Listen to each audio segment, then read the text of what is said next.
Good evening भाई लोग, good evening, नमस्कार, जय हिंद। चलो बेटा, सभी लोग जल्दी से कनेक्ट हो जाओ और शुरू करते हैं आज का सेशन। आज भी एटीएम की क्लास 8:15 हो रही है, क्योंकि कल एक सेशन है आप सभी के लिए, जो भी टेक्नीशियन का एग्जाम दे रहे हैं उनके लिए, और एनटीपीसी वालों के लिए भी करंट अफेयर्स का बेसिकली एक सेशन है। तो उसी के कंटेंट में लगा हुआ था इस टाइम से, और अभी जाके जब टाइम मिला तो ये क्लास ली है एटीएम की।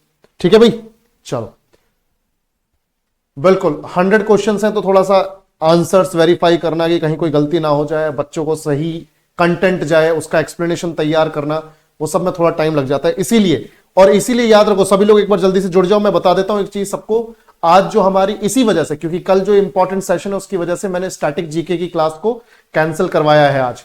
तो आज आपकी एक तो ज्योग्राफी की क्लास हुई, और अभी जो है आपकी ये क्लास कौन सी होगी अपनी, एटीएम। स्टैटिक जीके की क्लास कल होगी, आज उसको कैंसिल करवा दिया गया है, ताकि कल का जो कंटेंट है हमारा 100 क्वेश्चंस का वो बढ़िया जाए। ठीक है,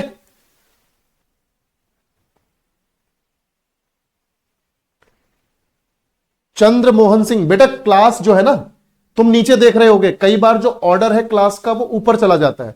तो शुरुआत में देखो कहीं 31-32 क्लास जो है लगी होगी ऊपर, मुझे दिख रही है, वो मैंने पीडीएफ अपलोड की है वहां पे, तो मुझे दिख रही है बेटा। ठीक है, चलो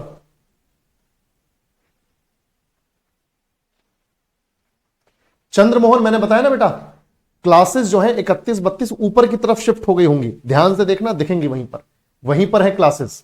ठीक है, और एक बार एप्लीकेशन को अपडेट कर लेना तो और अच्छे से दिख जाएगा, डोंट वरी।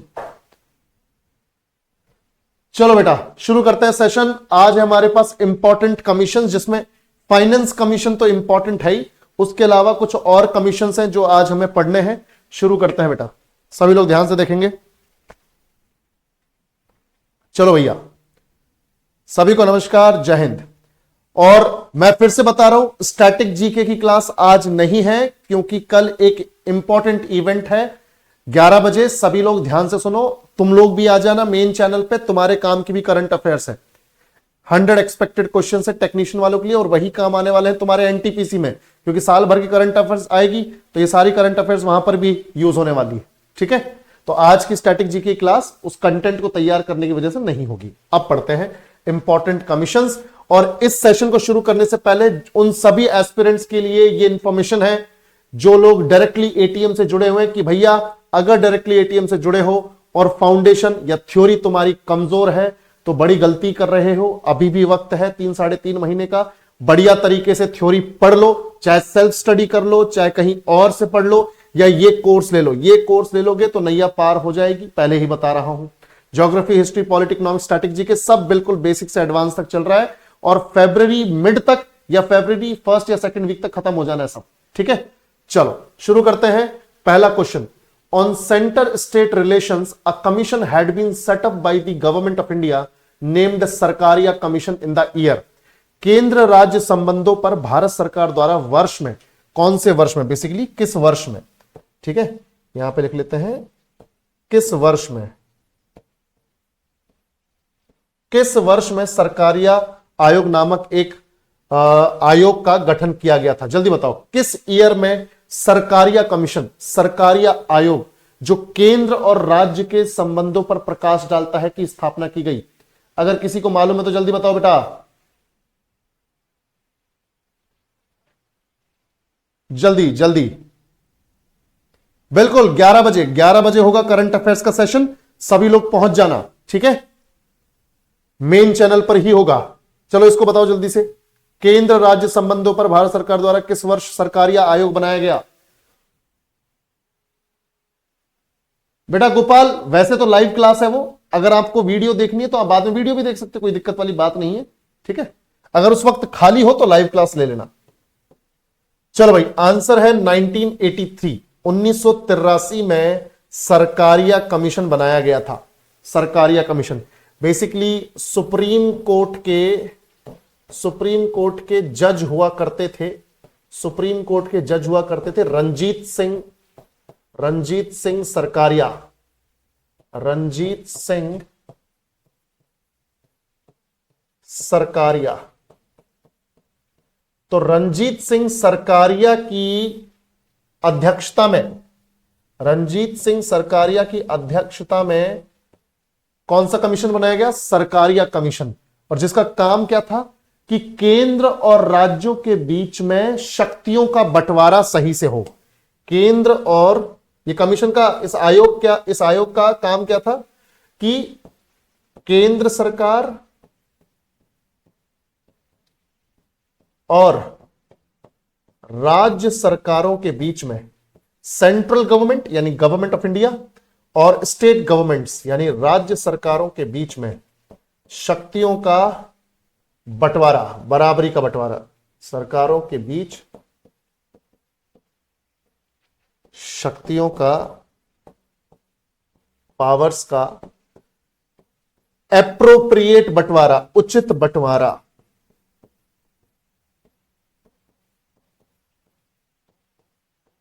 ठीक है भैया, तो याद रखना, पावर्स का appropriate distribution between central government and state governments, इसलिए बनाया गया था सरकारिया कमीशन, सरकारिया आयोग। रंजीत सिंह सरकारिया जो कि सुप्रीम कोर्ट के जज रहे हैं पुराने, उनकी अध्यक्षता में। चलो अच्छा, वैसे केंद्र और राज्यों के बीच संबंधों को सही करने के लिए या संबंधों को डिफाइन करने के लिए, परिभाषित करने के लिए और भी 2-3 कमीशंस बनाए गए हैं। अगर कोई बता सकता है तो जल्दी बताओ, और कौन से 2-3 कमीशंस हैं? कोई बता सकता है? और 2-3 कमीशन हैं बच्चों, बताओ जल्दी जल्दी। अगर पता है तो बताओ, वरना मैं तो बता ही दूंगा। देखो, जैसे ये सरकारी कमीशन हो गया, उसके अलावा एक कमीशन था एडमिनिस्ट्रेटिव रिफॉर्म कमीशन यानी प्रशासनिक सुधार आयोग। एडमिनिस्ट्रेटिव 2-3 बताता हूं तुम्हें, ये भी कहीं भी पूछे जा सकते हैं। एडमिनिस्ट्रेटिव रिफॉर्म कमीशन, इसको हिंदी में अगर बोलते हैं तो हम बोलते हैं प्रशासनिक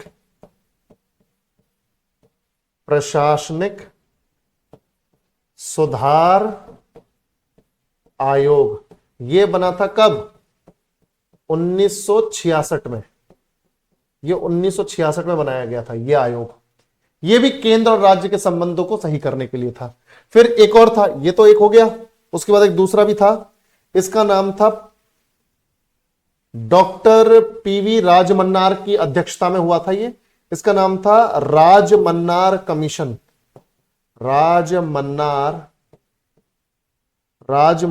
कमीशन, ये भी केंद्र और राज्यों के बीच में संबंधों को बढ़िया करने के लिए।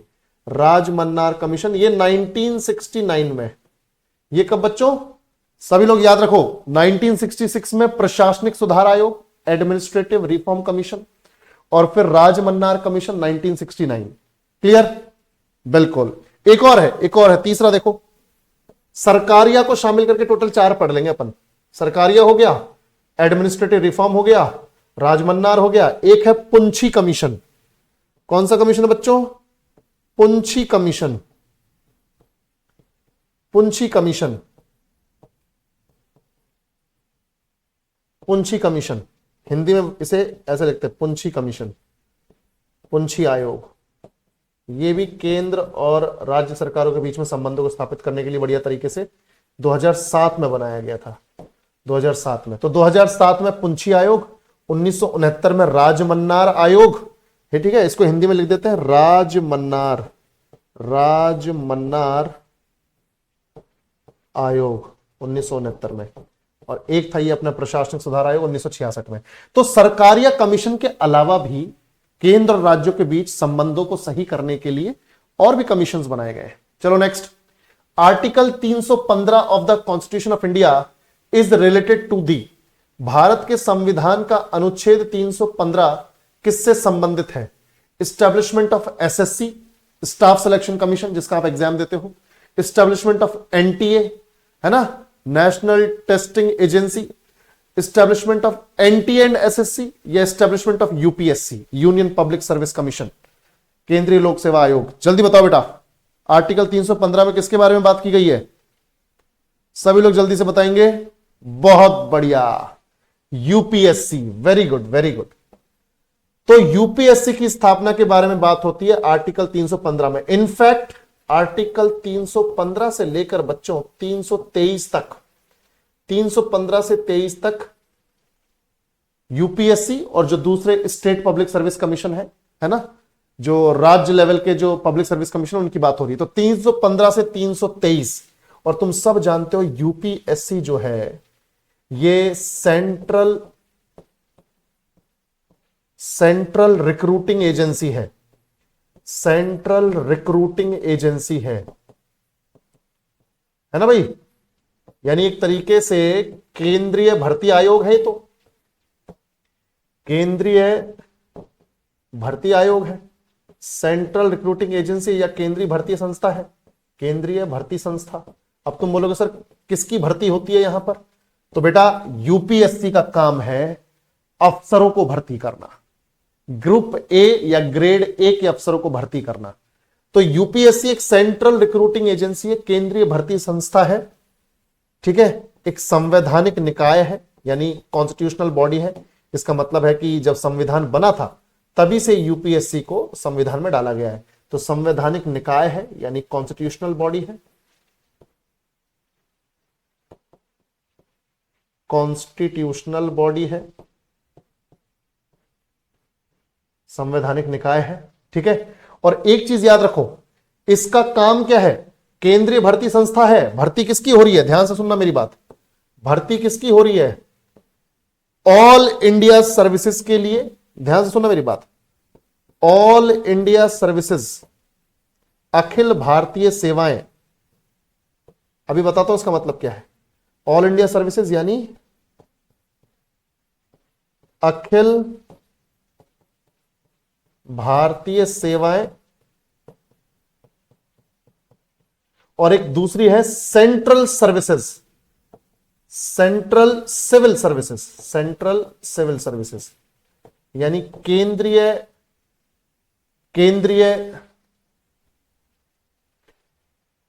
सिविल सेवाएं, केंद्रीय सिविल सेवाएं। तो इन दो सर्विसेज के लिए अफसरों की भर्ती करती है भैया। केंद्रीय भर्ती संस्था अफसरों की भर्ती करती है। किसकी भर्ती करती है, अफसरों की, ऑफिसर्स की।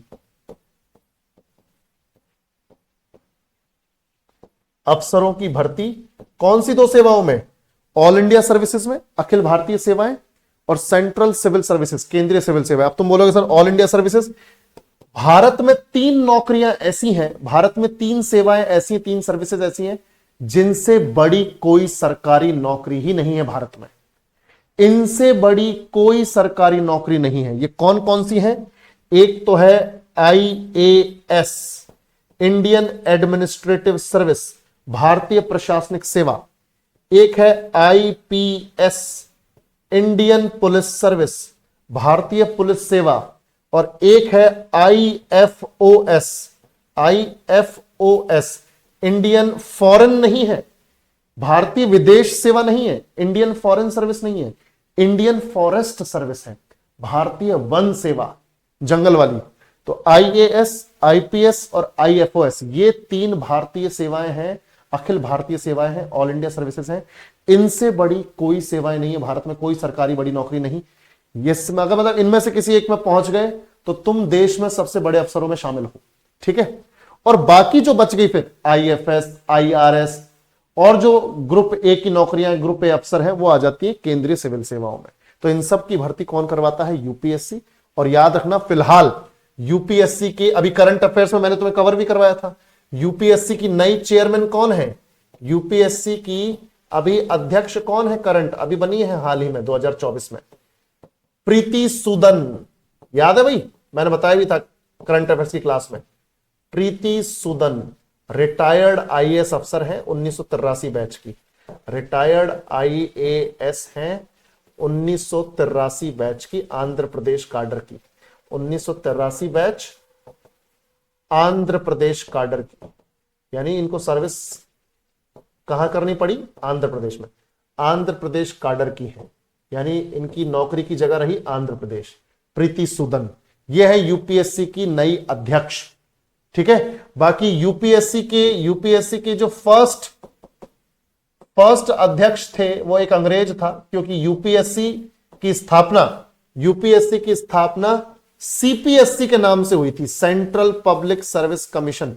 अगर फाउंडेशन में हिस्ट्री पढ़ी है तो तुमने वहां पर भारत शासन अधिनियम 1919 में ये पढ़ा है, मैंने बताया वहां पर। तो सीपीएससी की स्थापना 1926 में हुई थी, 1926 में 1 अक्टूबर 1926 को सीपीएससी की स्थापना हुई और इसके फर्स्ट अध्यक्ष थे रॉस बार्कर। सर, इस साले के आगे सर लगाने की जरूरत नहीं, अंग्रेज हरामखोर। रॉस बार्कर, माफी चाहता हूं दोस्तों, रॉस बार्कर ये पहला चेयरमैन था सीपीएससी का। बाद में यही सीपीएससी यूपीएससी बनी, आज के टाइम में प्रीति सूदन है। ठीक है भाई। डिफेंस की भी कुछ वैल्यू होती है संजय। अरे भैया सुनो, वैल्यू होती है, अब जो सच्चाई है वो तो बताऊंगा ही ना संजय जी। संजय जी बताना पड़ेगा कि ये भारत की सबसे बड़ी सरकारी नौकरी है, और ये बार बार बोलना पड़ेगा मुझे, क्योंकि असलियत यही है। डिफेंस अपनी जगह है, सिविल सेवाएं अपनी जगह है, ठीक है, पर पब्लिक डीलिंग वाली जो सबसे बड़ी सेवा है या भारत की सबसे बड़ी नौकरी है, क्योंकि डिफेंस में अफसर बन भी जाओगे तो उस डिफेंस के दायरे में ही रहोगे। ठीक है, बाहर आके अगर आप किसी टाइम पे छुट्टी पर हो अफसर बन के भी, तो बाहर आपको कोई नहीं जान रहा है, पर इनको पूरी पब्लिक जान रही है। तो भारत की और अखिल भारतीय सेवाओं का मतलब ही यही है, ऑल इंडिया सर्विसेज। इन तीन से बड़ी कोई सरकारी नौकरी नहीं है। यह सच है, यह सच है। जिसको एक्सेप्ट करना है करो, जिसको नहीं करना मत करो भैया। चलो भैया आगे बढ़ते हैं। अब देखो आगे बढ़ते हैं। सर प्रधानमंत्री क्यों नहीं बनते इतने आईएएस? देखो यार, प्रधानमंत्री, देखो पॉलिटिशियन जो है ना, जिसकी इच्छा है उसी को बनना है। और अभी तुम देखो यार, आईएफएस ऑफिसर है अपने एस जयशंकर जी, बने हुए हैं मिनिस्टर ऑफ एक्सटर्नल अफेयर्स। ऐसा नहीं कि नहीं बनते हैं, ठीक है। वो तो अब पॉलिटिक्स में थोड़ा साठ गांठ अप्रोच, अपना पॉलिटिक्स का अपना एक्सपीरियंस, वो सब होना जरूरी है, ठीक है। चलो आगे बढ़ते हैं। 1993 the government of India established an institution, the NHRC, to monitor the violations of human rights. What is the full form? What is the full form of NHRC? भाई बताओ, फुल फॉर्म बताओ NHRC का। 1993 में भारत सरकार ने मानव अधिकारों के उल्लंघन की निगरानी के लिए एक संस्था NHRC की स्थापना की थी। तो NHRC का पूरा नाम क्या है? सभी लोग जल्दी बताएंगे।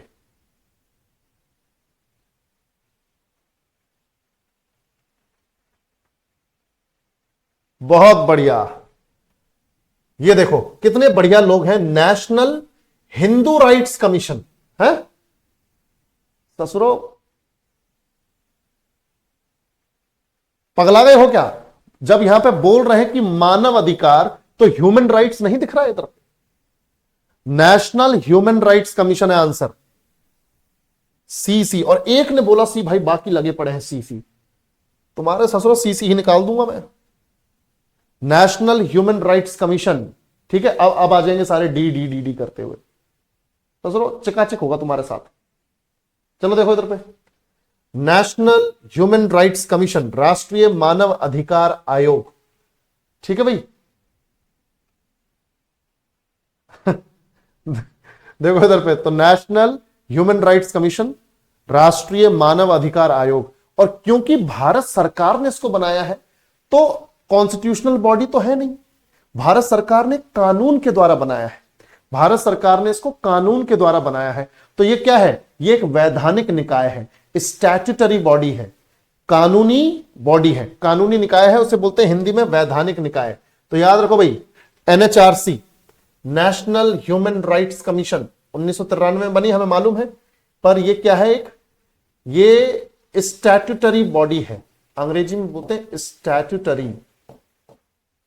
स्टैट्यूटरी बॉडी, और हिंदी में बोलते हैं वैधानिक निकाय, यानी कानून द्वारा बनाई गई। संसद में एक कानून पास हुआ, उसके द्वारा बनाई गई, तो वैधानिक निकाय है। और लोगों के जो मानव अधिकार है उनका उल्लंघन ना हो, जैसे किसी की स्वतंत्रता ना छीनी जाए, किसी के साथ कोई भेदभाव ना हो जाए, किसी के सम्मान को चोट ना पहुंचा दी जाए, ऐसी चीजों पर निगरानी रखने का काम करता है एनएचआरसी। ऐसा किसी के साथ ना हो इसलिए निगरानी रखता है एनएचआरसी, और इसकी स्थापना 1993 में हुई है, हम सबको मालूम है। इतना समझ में आया कि नहीं, जल्दी बताओ, क्लियर है? बिल्कुल। बाकी मैं इसका हेडक्वार्टर बता देता हूं, हेडक्वार्टर बता देता हूं। एनएचआरसी का हेडक्वार्टर, मुख्यालय जो है इसका, वो है मानव अधिकार भवन, नई दिल्ली। मानव अधिकार भवन, नई दिल्ली। मानव अधिकार भवन, नई दिल्ली।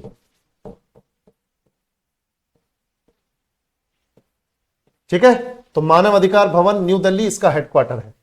तो याद रखना बच्चों, नेशनल ह्यूमन राइट्स कमीशन 1993 में एस्टैब्लिश किया गया भारत सरकार के द्वारा, और एक कानून के द्वारा एस्टैब्लिश किया गया, इसीलिए इसे स्टैट्यूटरी बॉडी यानी कि वैधानिक निकाय बोलते हैं।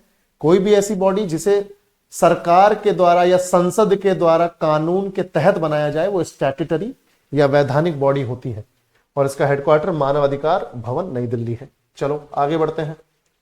Next question, the finance commission of India is setup under. Bharat का वित्त आयोग किसके तहत स्थापित किया गया है, कौन से आर्टिकल के तहत? ये तो बता सकते हो भाई, ये तो तुम्हारे ये एएलपी और जो तुम्हारे आरपीएफ का एग्जाम हुआ उसमें क्वेश्चन पूछे गए वित्त आयोग से, बढ़िया इजी क्वेश्चंस। जल्दी, बहुत बढ़िया, आर्टिकल 280, वेरी गुड, आर्टिकल 280। तो फाइनेंस कमीशन यानी वित्त आयोग, ठीक है भाई, इसकी स्थापना कब हुई है, कोई जानते हो? देखो अभी जो है मैं आपको बताता हूं, वित्त आयोग के बारे में बताता हूं। फाइनेंस कमीशन का काम है, वित्त आयोग का काम है केंद्र सरकार, केंद्र सरकार और राज्य सरकारों के बीच में। भाई राज्य सरकारें कितनी अपने पास? 28 राज्य हैं, तो 28 राज्य सरकारें हैं, और 2 सरकारें और हैं दिल्ली और पुडुचेरी में, तो टोटल 30 हो गई। क्योंकि केंद्र शासित प्रदेश है भले ही, पर वहां पर विधानसभा है, तो वहां पर सरकारें भी हैं, मुख्यमंत्री भी है। ठीक है, तो दिल्ली और पुडुचेरी भी हो गई, और अब तो जम्मू कश्मीर भी शामिल हो गई, उमर अब्दुल्ला बन गए वहां पे चीफ मिनिस्टर। 31 हो गए। तो केंद्र सरकार और राज्य सरकारों के बीच में, केंद्र सरकार और राज्य सरकारों के बीच वित्तीय संबंध को स्थापित करने का काम करता है फाइनेंस कमीशन। वित्तीय संबंधों को स्थापित करने का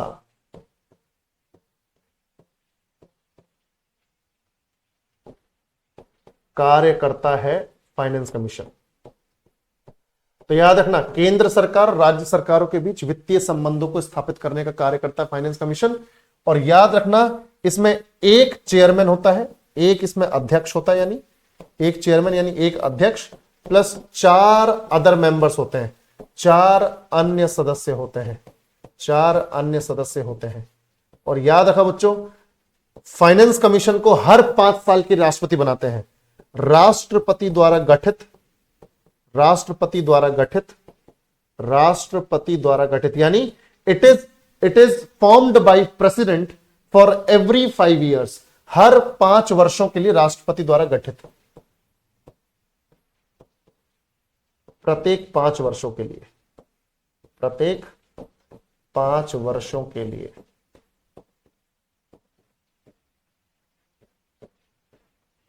ठीक है भाई, राष्ट्रपति द्वारा गठित यानी कि formed by president, formed by president for every 5 years, for every 5 years. उम्मीद करता हूं कि आपको यह सब समझ में आ रहा है। ठीक है भाई, और एक चीज और याद रखना, केंद्र सरकार और राज्य सरकारों के बीच वित्तीय संबंधों को स्थापित करने का काम फाइनेंस कमीशन का किस तरीके से स्थापित करता है? भाई भारत सरकार और राज्य सरकारें हमसे टैक्सेस ले रही हैं, हमसे कर वसूल रही हैं, उन करों का बंटवारा कि कौन से कर का कितना अमाउंट केंद्र सरकार के पास जाएगा, कौन से कर यानी कौन से टैक्स का कितना अमाउंट राज्य सरकार के पास जाएगा, यह डिसाइड करने का काम कौन करता है? Finance commission. ठीक है, तो इस तरह के फाइनेंशियल रिलेशंस, वित्तीय संबंधों को स्थापित करने का कार्य करता है केंद्र सरकार राज्य सरकार के बीच फाइनेंस कमीशन। जो पहला फाइनेंस कमीशन बना था बच्चों, जो पहला फाइनेंस कमीशन बना था उसके अध्यक्ष कौन थे मैं बताता हूं। फर्स्ट फाइनेंस कमीशन के अध्यक्ष यानी चेयरमैन, फर्स्ट फाइनेंस कमीशन के चेयरमैन थे 1951 में बना था वो, है ना, 1951 में बना था। 1952 से 57 के लिए 5 साल के लिए बनता है ना बच्चों। बन 1-2 साल पहले ही जाता है, बन 1-2 साल पहले ही जाता है 5 साल के लिए। तो 1951 में बना था, 1952 से 57 के लिए। और चेयरमैन थे, अध्यक्ष थे केसी नियोगी, केसी नियोगी यानी क्षितिज चंद्र नियोगी, क्षितिज चंद्र नियोगी, ये पूरा नाम था। ठीक है, और अभी चल रहा है 16th फाइनेंस कमीशन। करंट में क्या है बच्चों, प्रेजेंटली क्या है, करंट में 16th फाइनेंस कमीशन है, 16वां फाइनेंस कमीशन है जो बनाया गया है 2026 से लेकर 31 के लिए, 2026 से 31 के लिए। और चेयरमैन है, अध्यक्ष है अरविंद पनगड़िया। चेयरमैन कौन है बच्चों, अरविंद पनगड़िया, अरविंद पनगड़िया। नीति आयोग के भी पुराने वाइस चेयरमैन रह चुके हैं अरविंद पनगड़िया, तो इन्हीं को यहां पर चेयरमैन बनाया गया है फाइनेंस कमीशन का 2026 से 2031 वाले के लिए। नेक्स्ट, अब अरे ये देखो, ये इसी से रिलेटेड आ गया। The first finance commission was constituted via presidential order dated 22 नवंबर 1951। जैसे मैंने बताया आपको 1951 को बना था पहले वाला, 22 नवंबर 1951 को बना था। अंडर द चेयरमैनशिप ऑफ, बताओ, प्रथम वित्त आयोग का गठन राष्ट्रपति के आदेश दिनांक 22/11/1951 के माध्यम से किसकी अध्यक्षता में किया गया था, जल्दी बताओ। सभी लोग बताएंगे, अभी पढ़ा है हम लोगों ने, केसी नियोगी, क्षितिज चंद्र नियोगी। तो 1951 बना, 1952 से 57 के लिए, 1952 से 57 के लिए। और इनका पूरा नाम क्या है, क्षितिज चंद्र, हिंदी में लिख देता हूं, क्षितिज चंद्र नियोगी। ठीक है, क्षितिज चंद्र नियोगी। क्लियर बच्चों। और अभी कौन है तुम जानते हो, Arvind Panagariya 16th finance commission के हेड। तो ये केसी नियोगी थे। ठीक है, चलो next. Which of the following is not a constitutional body of the government of India. इनमें से कौन सी एक संवैधानिक निकाय नहीं है, तुम ऑलरेडी जानते हो क्योंकि ये सब हम पढ़ चुके हैं भैया। जल्दी बताओ, इनमें से कौन सा एक संवैधानिक निकाय नहीं है। सभी लोग जल्दी से रिस्पॉन्ड करेंगे। बहुत बढ़िया, बहुत बढ़िया, ये ठीक है, ये बढ़िया जवाब दे रहे हो भाई। कंट्रोलर एंड ऑडिटर जनरल तो है, सीएजी तो कॉन्स्टिट्यूशनल बॉडी है, आर्टिकल 148 से 151 के बीच में है। चलो ये तो है संविधान में, तभी तो आर्टिकल में है। यूनियन पब्लिक सर्विस कमीशन तो अभी पढ़ा हम लोगों ने, 315 से लेके 323 के बीच में, तो ये भी संविधान में, ये भी संवैधानिक निकाय है। इलेक्शन कमीशन 323 खत्म होते ही 324 में है, तो ये भी संवैधानिक निकाय है। नीति आयोग किसी भी आर्टिकल में नहीं है, संविधान में है ही नहीं, तो याद रखना ये है गैर संवैधानिक निकाय, नॉन कॉन्स्टिट्यूशनल बॉडी है। और तुम सब जानते हो इसके बारे में, हम डिटेल में पहले भी कवर कर चुके हैं, प्रॉपर एक सेशन हम इसके बारे में पढ़ चुके हैं। गैर संवैधानिक निकाय है। आप ये भी जानते हो कि इसकी स्थापना 1 जनवरी 2015 को हुई, 1 जनवरी 2015 को इसकी स्थापना हुई। ठीक है, तुम ये भी जानते हो कि इसका फुल फॉर्म क्या है, फुल फॉर्म क्या है, क्योंकि फुल फॉर्म से सवाल आए हैं, तो इसीलिए बहुत जरूरी है ये जानना। नहीं जानते हो तो मैं बता रहा हूं, national institution for transforming India, national institution for transforming India, Bharat के परिवर्तन के लिए राष्ट्रीय संस्थान। ठीक है, बाकी तुम सब जानते हो कि नीति आयोग को थिंक टैंक ऑफ भारत सरकार बोलते हैं। भारत सरकार जो भी पॉलिसी, जो भी नीति, जो भी स्कीम भारत के लोगों के लिए लेके आती है, भारत के लोगों के लिए लेके आती है, उसके बारे में गाइड करने का काम है नीति आयोग का। नीति आयोग भारत सरकार को नीतियां बनाने के लिए गाइड करती है। तो याद रखो भाई, थिंक टैंक, इसे क्या बोलते हैं? थिंक टैंक है ये भारत सरकार का, think tank of government of India. ठीक है, समझ में आया बच्चों? बाकी इसका हेडक्वार्टर भी तुम सब जानते हो, हेडक्वार्टर भी न्यू दिल्ली में है, हेडक्वार्टर न्यू दिल्ली में है। और तुम ये भी जानते हो कि नीति आयोग ने किसको रिप्लेस किया है? इट रिप्लेस्ड, किसकी जगह ली है इसने? इट रिप्लेस्ड योजना आयोग, प्लानिंग कमीशन, है ना? योजना आयोग को रिप्लेस किया है, इट रिप्लेस्ड योजना आयोग। ठीक है, इट रिप्लेस्ड योजना आयोग। क्लियर बच्चों? तो प्लानिंग कमीशन को रिप्लेस किया है इसने,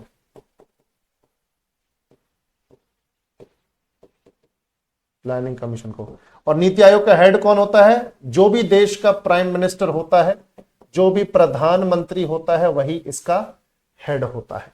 चलो, ये सारी चीजें हमने पढ़ ली, आगे बढ़ते हैं। आंसर तुम्हें पता चली गया, NITI Aayog. Next, Sarkaria commission was set up in 1983। अब ये देखो, अभी तो हमने पढ़ा था, पहला क्वेश्चन ही यही था। Sarkaria commission was set up in 1983 to, सरकारी आयोग की स्थापना 1983 में की गई थी। किस लिए की गई थी? जल्दी बताओ, अब तो बता सकते हो, अब तो बता सकते हो भैया, जल्दी से बताओ।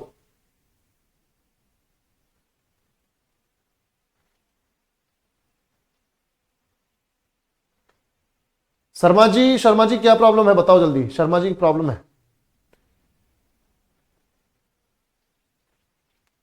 जल्दी बताओ। क्लियर है? बहुत बढ़िया। तो आंसर है C, to examine the relationship and balance of the power between state and central governments and suggest changes. राज्य और केंद्र सरकारों के बीच संबंधों और शक्ति संतुलन की जांच करे और बदलाव का सुझाव दे, ये इसका काम है। बिल्कुल सही बात है, यही तो पढ़ा हम लोगों ने कि सेंटर और स्टेट के बीच में जो रिलेशनशिप है, संबंध है, उनको स्थापित करना और शक्तियों का एक बैलेंस सा बंटवारा करना। ठीक है, चलो next. When was the state reorganisation commission formed in India? Bharat में राज्य पुनर्गठन आयोग का गठन कब किया गया था? राज्य पुनर्गठन आयोग का गठन कब किया गया था? ये बता सकते हो तो बताओ, क्योंकि जब हम लोग आजाद हो गए थे ना 1947 में, तो हमारे यहां तो प्रांत थे और प्रांतों के अलावा हमारे पास 565 रियासतें थी। तो अब 565 रियासतों को मिलाकर प्रांतों के साथ फिर हमें कुछ राज्य बनाने थे। जो आज आप राज्य देखते हो, 28 राज्य और 8 केंद्र शासित प्रदेश, ये सब जो आप देखते हो, कहीं ना कहीं शुरुआत यहीं से हुई थी, राज्यों के बनने और केंद्र शासित प्रदेशों के बनने की। ठीक है भाई, बताओ सभी लोग, कब बना था भाई? सभी लोग जल्दी बताएंगे। हाँ, स्टेट रीऑर्गेनाइजेशन कमीशन कब आया था? जल्दी जल्दी जल्दी। बिल्कुल, देखो मैं बताता हूं, 1953 है सही आंसर। क्या है? 1953। 22 दिसंबर, 22 दिसंबर 1953 को फजल अली साहब के अध्यक्षता में, फजल अली की अध्यक्षता में, फजल अली की अध्यक्षता में, चेयरमैनशिप में, अध्यक्षता में यानी चेयरमैनशिप में ये कमीशन बना। ठीक है, कमीशन का नाम क्या है? राज्य पुनर्गठन आयोग। ठीक है, और इसमें 3 मेंबर्स थे। इस स्टेट रीऑर्गेनाइजेशन कमीशन में, इस राज्य पुनर्गठन आयोग में कितने मेंबर्स थे? 3 मेंबर्स, 3 सदस्य थे इसमें। अब ये 3 मेंबर्स कौन थे? एक तो अध्यक्ष खुद है फजल अली साहब, सही बात है भाई, बिल्कुल जज रहे थे ये, इन्हें बोलते हैं जस्टिस फजल अली, जस्टिस फजल अली। क्लियर है? तो जस्टिस फजल अली की अध्यक्षता में ये आयोग बना था। इसमें 3 मेंबर्स थे, एक तो खुद फजल अली थे, एक तो फजल अली,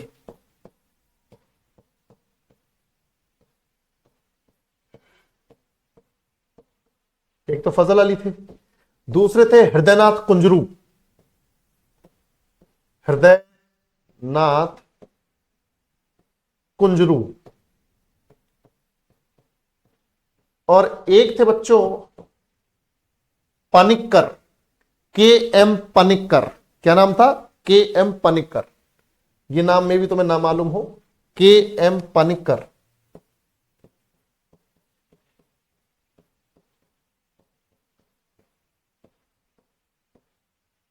के एम पनिक्कर। इन 3 लोगों के इस कमीशन ने क्या किया? राज्यों को पुनर्गठित करने का काम किया। बेसिकली ये कमीशन आया और इस कमीशन ने अपनी रिपोर्ट सौंपी। इस कमीशन ने रिपोर्ट सौंपी, रिपोर्ट सबमिट हुई 1955 में। भाई कमीशन को बनाया गया कि आप एक रिपोर्ट तैयार करो कि कैसे भारत में राज्यों का पुनर्गठन किया जाए। ठीक है, आप ये एक रिपोर्ट तैयार करके दो। तो 1953 में बनाया गया था इस कमीशन को इन 3 सदस्यों के साथ। इन तीनों सदस्यों ने 1955 में रिपोर्ट सबमिट कर दी। रिपोर्ट सबमिट कब की बच्चों? रिपोर्ट सबमिट कब की? 1955 में। और जब सरकार के पास ये रिपोर्ट आ गई तो 1956 में कानून बन गया। 1956 में बन गया, क्या बन गया? स्टेट रीऑर्गेनाइजेशन एक्ट, राज्य पुनर्गठन अधिनियम। क्या बन गया बच्चों? राज्य पुनर्गठन अधिनियम। ठीक है, यह बन गया 1956 में। और इसके तहत फिर भारत में शुरुआत में 14 राज्य बने, 14 स्टेट्स बने, प्लस 6 यूटीज यानी 6 केंद्र शासित प्रदेश बने। तो याद रखना बच्चों, ये सारी डिटेल मैंने तुम्हें दे दी है कि स्टेट रीऑर्गेनाइजेशन कमीशन फजल अली की अध्यक्षता में 22 दिसंबर 1953 को बनाया गया। इस कमीशन में 3 सदस्य थे, जस्टिस यानी जज साहब फजल अली, हृदयनाथ कुंजरू और के एम पानिकर। तीनों ने रिपोर्ट भेजी, 1955 में सबमिट कर दी। 1956 में कानून बन गया, राज्य पुनर्गठन अधिनियम 1956, और इसके तहत 14 राज्य और 6 यूटीज बनाए गए शुरुआत में। ठीक है, तो 1953 में आया था स्टेट रीऑर्गेनाइजेशन कमीशन और एक्ट आया था 1956 में। अगला सेकंड लास्ट क्वेश्चन है, second last question. The red Cliff commission was appointed. Red Cliff आयोग की नियुक्ति की गई थी, किस लिए की गई थी बताओ जरा। तुम सब जानते हो रेड क्लिफ किसकी बात हो रही है? रेड क्लिफ लाइन याद है ना, रेड क्लिफ लाइन। तो सर सिरिल रेड क्लिफ की अध्यक्षता में बनाया गया था ये। अरे इनको सर तो लिखना ही नहीं है, ससुरे। Cyril Radcliffe. तो सिरिल रेडक्लिफ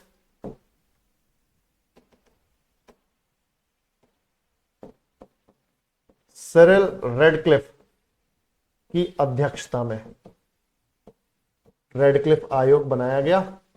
और इसी रेडक्लिफ आयोग ने, इसी रेडक्लिफ कमीशन ने क्या किया? भारत और पाकिस्तान के बीच में सीमा का निर्धारण किया। बिल्कुल, भारत और पाकिस्तान के बीच में सीमा का निर्धारण किया 17 अगस्त को, 17 अगस्त को 1947 में। देश आजाद हुआ हमारा 15 अगस्त को, तो 17 अगस्त 1947 को भारत और पाकिस्तान के बीच में सीमा निर्धारित कर दी गई। भारत और पाकिस्तान के बीच में, भारत और पाकिस्तान के बीच में सीमा निर्धारित कर दी गई। भारत और पाकिस्तान के बीच में सीमा निर्धारित गई। सीमा किसको दे दी गई? भारत और पाकिस्तान के बीच में सीमा दे दी गई भारत को। सीमा आ गई सचिन के पास। जानते हो ना भाई, एक सचिन की सीमा पाकिस्तान से आई हुई है ना, जानते हो? वो कॉकरोच जैसा दिखता ना वो, हाँ उसके पास है। तो भारत और पाकिस्तान के बीच में सीमा निर्धारित की गई। ठीक है, और उसको क्या बोला गया? Red Cliff line. Red Cliff line. तो भारत और पाकिस्तान के बीच में बाउंड्री डिसाइड की गई और उसे क्या बोला गया? Red Cliff line. ठीक है, चलो बिल्कुल। बस एलशिफ भाई बहुत हो गया, ये तो डार्क हो गया भाई, डार्क हो गया, डार्क नहीं करना है भाई, ठीक है। लप्पू सा सचिन है, बिल्कुल लप्पू सा सचिन, ठीक है। वो कभी कभी जैसे रील्स की फीड में पता नहीं ऑटोमेटिकली कहां से आ जाता है, एक आधी कोई आती है, उसको थोड़ी देर देख लो तो उसके बाद उसी की आने लगती है। एल्गोरिदम ऐसा है भाई साहब, मूड खराब हो जाता है, मन करता साला इंस्टाग्राम खत्म ही कर दो बिल्कुल। देखो भाई यहां पे, बिल्कुल, तो ये होगी अपना रेड क्लिफ कमीशन जो बनाया गया था भारत और पाकिस्तान के बीच में बॉर्डर डिसाइड करने के लिए। नेक्स्ट और लास्ट क्वेश्चन, ध्यान से देखो बेटा। Who was appointed as the chairman of the 7th pay commission? 7वें वेतन आयोग के अध्यक्ष के रूप में किसे नियुक्त किया गया? रविंद्र ढोलकिया, अशोक कुमार माथुर, सुषमा नाथ, मोहन कुमार। अगर पता है तो बताओ वरना मैं बताता हूं। वैसे तुम्हें मालूम है कि ये पे कमीशन क्या होता है? पे कमीशन तुम्हारे लिए तो बहुत जरूरी है भाई, कल को तुम सरकारी नौकरी में जा रहे हो, तुम सरकारी नौकरी में जाने वाले हो, तो तुम सरकारी नौकरी में जाओगे तो तुम्हारे लिए तो पे कमीशन बहुत इंपॉर्टेंट है। पे कमीशन, ध्यान से सुनो बेटा, पे कमीशन का काम क्या है, वेतन आयोग का काम क्या है? अभी तक 7 वेतन आयोग आए हैं 1946 से लेकर, हर 10 साल में आता है। तो ध्यान से सुनो, भारत सरकार, लास्ट क्वेश्चन बेटा ये देखो, भारत सरकार हर 10 साल में, हर 10 वर्ष में वेतन आयोग बनाती है, पे कमीशन बनाती है। भारत सरकार हर 10 वर्ष में पे कमीशन का गठन करती है। और पे कमीशन का काम क्या होता है मैं बताता हूं अभी। पे कमीशन का गठन करती है भारत सरकार हर 10 वर्ष में। पे कमीशन का काम होता है कि जो भी भारत सरकार के एम्प्लॉइज हैं, जो भी भारत सरकार के कर्मचारी हैं, यानी सरकारी कर्मचारी, जैसे आप रेलवे की तैयारी कर रहे हो, या मान लो आप जो है एसएससी की तैयारी कर रहे हो, या किसी दूसरे वनडे एग्जाम की तैयारी कर रहे हो, मतलब सरकारी नौकरी की तैयारी कर रहे हो, तो जिस भी सरकारी नौकरी में जाओगे, किसके? केंद्र सरकार के।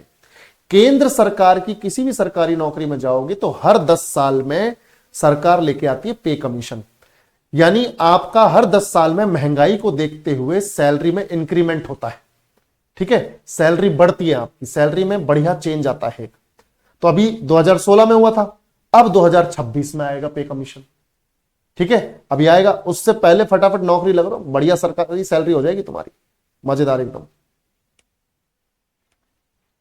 ठीक है भाई। तो ध्यान से देखो, तो भारत सरकार हर 10 वर्ष में पे कमीशन का गठन करती है ताकि भारत सरकार के अंडर जो एम्प्लॉइज हैं उनकी सैलरीज को रिव्यू किया जा सके। तो भारत सरकार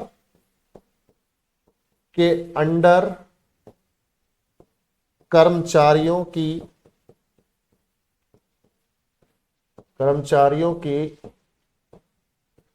वेतन को रिव्यू किया जाता है, रिव्यू किया जाता है, रिव्यू किया जाता है, और उसमें कुछ बदलाव किए जाते हैं, यानी बेसिकली उसे बढ़ाया जाता है, उसमें कुछ बदलाव किए जाते हैं। समझ में आया बच्चों?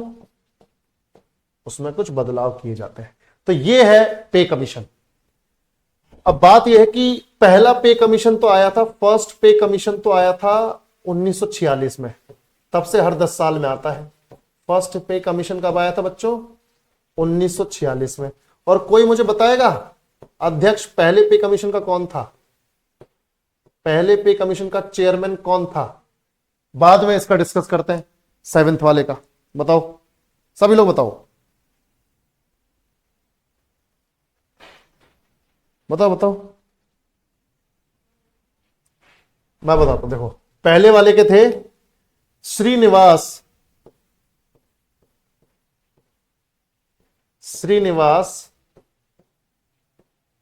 वरदाचार्यर।